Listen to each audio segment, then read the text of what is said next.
Friends,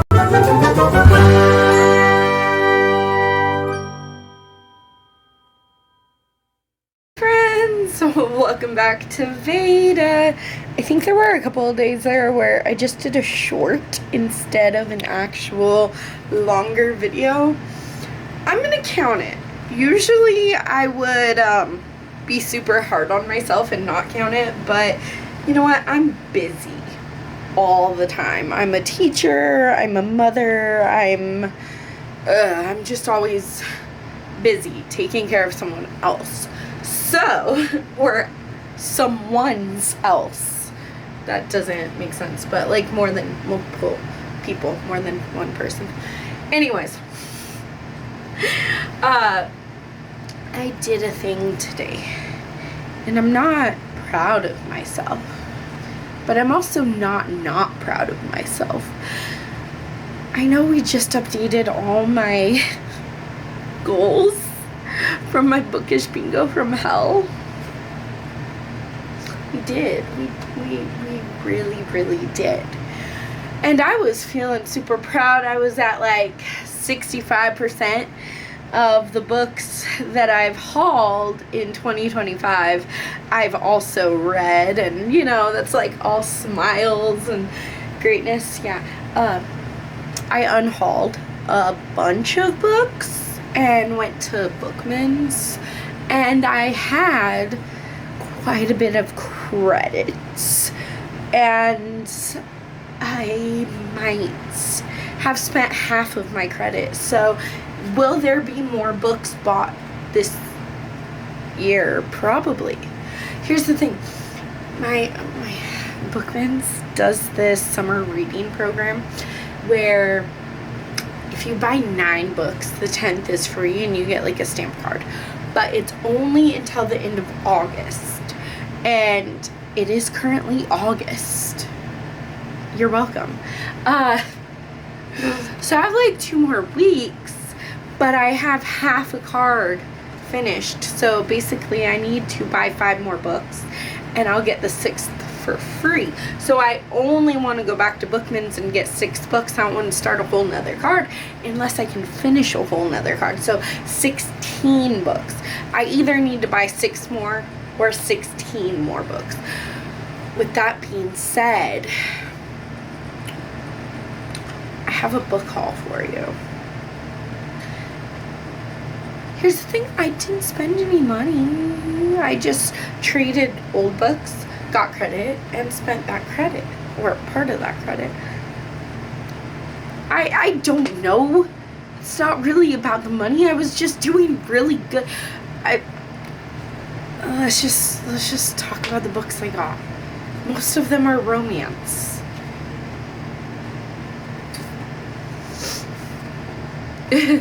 So there's Lucy Yee is Not a Romantic by Lauren Ho. An ambitious career woman signs up for a co-parenting website only to find a match she never expected. Management consultant Lucy Yee is done waiting for Mr. Right. After a harrowing breakup foiled her plans for children and drove her to a meltdown in a Tribeca baby store, she's ready to take matters into her own hands. She signs up for an elective co-parenting website to find a suitable partner with whom to procreate, as platonic as family planning can be. Colin checks all of Lucy's boxes. He shares a similar cultural background. He's honest, and most importantly, he's ready to become a father. When they match, it doesn't take long for Lucy to take a leap of faith for her future. So what if her conservative family will not approve? When Lucy becomes pregnant, the pair return to Singapore, and sure enough, her parents refuse to look on the bright side. Even more complicated, Lucy's ex-fiancé reappears, sparking unresolved feelings and compounding work pressures and the baffling ways her body is changing. This sounds messy. And if you don't know, I'm Alita, and I really like messiness in my books. I don't like drama. I'm not here for the, like, rich people drama or the thrillers that are all drama. And that's really what the thrilling part is, the drama or the suburban drama. But I like messiness in my romance. And this sounds messy. Okay. Then we have, like, this huge book. Over 500 pages. Oh my goodness. But it's a floppy paperback. So, there's Say You Swear by Megan Brandy. By Megan Brandy. So here's... I will show you what I read. So we will be on the same page. Why did I pick this up? Her brother's best friend broke her heart. But what happens when his new teammate wants to put it back together? Some kind of, well, obviously it's a brother's best friend romance. Kinda, like a different spin on it. I don't know what sport it is, but I love a sports romance, so I'm not even mad. But, quarterback. Football. So it's a football romance. That's all I needed to know. It's kind of like a brother's best friend, only, like, I don't know how he broke her heart, but again, it sounds kind of messy. But there's a sports romance element. Brother's best friend element, kinda. I'm excited. Surrey, Who Am I? By Sam Tishkaba. This Cheetah. Sam Cheetah. Okay, it says pronounced Cheetah. Cool. Surrey, Who Am I? By Sam Cheetah. This sounds really good because it's about this woman named Mia who wakes up from a coma, but she doesn't have any memories. She doesn't remember anything. So she wakes up and then she starts asking Surrey, "Hey Surrey, what's my name? Hey Surrey, what do I do for a job? Hey Surrey." And like she knows zero because she was in a coma. I don't know why she was in a coma, but this one just sounded very interesting. I've never really seen that in book format. So I was like, I'm gonna give it a shot. Is it my normal? Probably not. But I think it's like a coming of age type of story because, you know, she just woke up from her coma and now Surrey is basically her personal assistant and finding out who she is.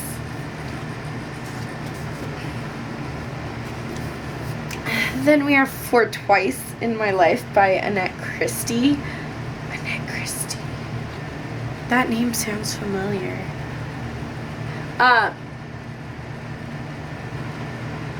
Oh, The Rehearsals. That was on my TBR for so long and I never actually read it. I just unhauled it. So I'm going to end up liking this and then I'm going to have to go track another copy of that book down. Watch. Anyways, can one little lie lead to a big second chance? It does look like a love triangle, which are historically not my favorite. But there was something about this that just sounded really good, so let's figure it out.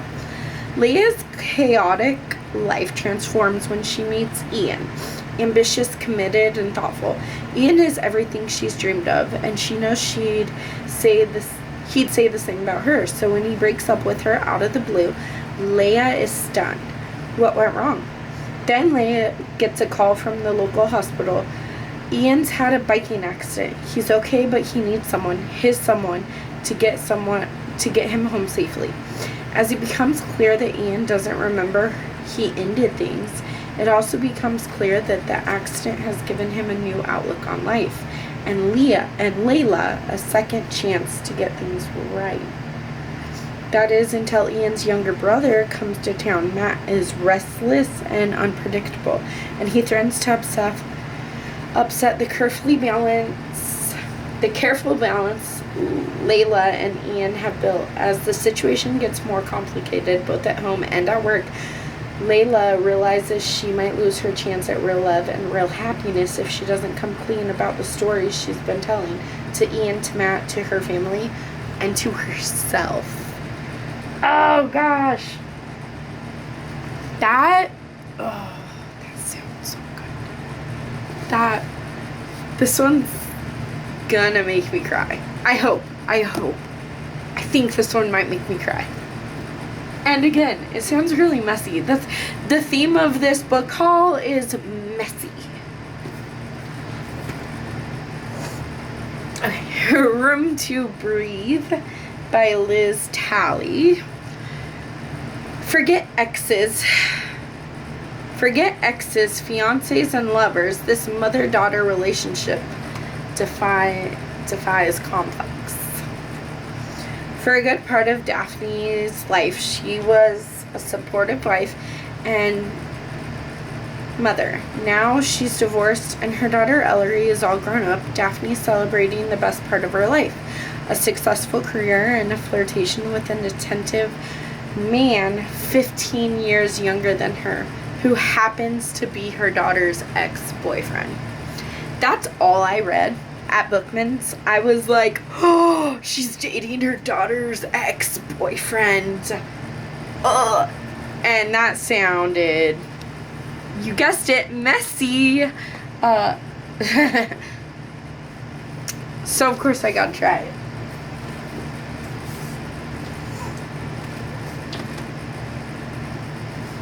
Then I have Icebreaker by Hannah Grace. Everyone knows what this is. It's a hockey romance between the star hockey player and the ballerina. I think she's a ballerina. Might be a college romance. I've heard it's kind of smutty. I'm not going to tell you too much about this because everyone was reading this when it came out a few years ago. Let's see. 3 years ago. I'm just late to the party as per normal.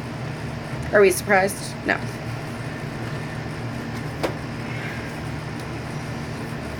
Wicked Serve by Grace Riley. This, I believe, is... See, Grace Riley has all of these sports romances. So this is a sports romance, but it also said, he's my brother's biggest hockey rival, but he's bringing the heart for me. The heat for me. Ooh, let's try that again. He's my brother's biggest hockey rival, but he's bringing the heat for me. And I believe that, so it's like brother's rival, which is not really brother's best friend, but that seems kind of forbidden too. And that's why I like the brother's best friend trope, because it's a little bit forbidden. It's a little bit like, ooh, what are you doing? And he's on the hockey team, and she's on the volleyball team. And, I don't know, if I like this by Grace Riley, I need to get the rest. I don't know if it's like a series and I have to read them in order, or if I can read them in any order and they might not even be connected at all. I don't know if they're connected, like interconnected series, or if they're not connected. Can someone please let me know in the comments below? Thank you. Then I found Kindred by Octavia E. Butler. This is kind of like a classic, I think. But more importantly, 1979. More importantly though, it's in my 101 horror novels to read before I'm murdered book, and I do want to read those books and start that series where I vlog it. I might not vlog reading every single book in that recommendation book, but I do want to get back to reading that. So I don't know what it is. Let's see. Dana, a modern black woman, is celebrating her 26th birthday with her new husband when she is snatched abruptly from her home in California and transported to the Annabelle South. Rufus, the white son of a plantation owner, is drowning, and Dana has been summoned across the years to save him. After this first summons, Dana is drawn back again and again to the plantation to protect Rufus and ensure that he will grow to manhood and father the daughter who will become Dana's ancestor.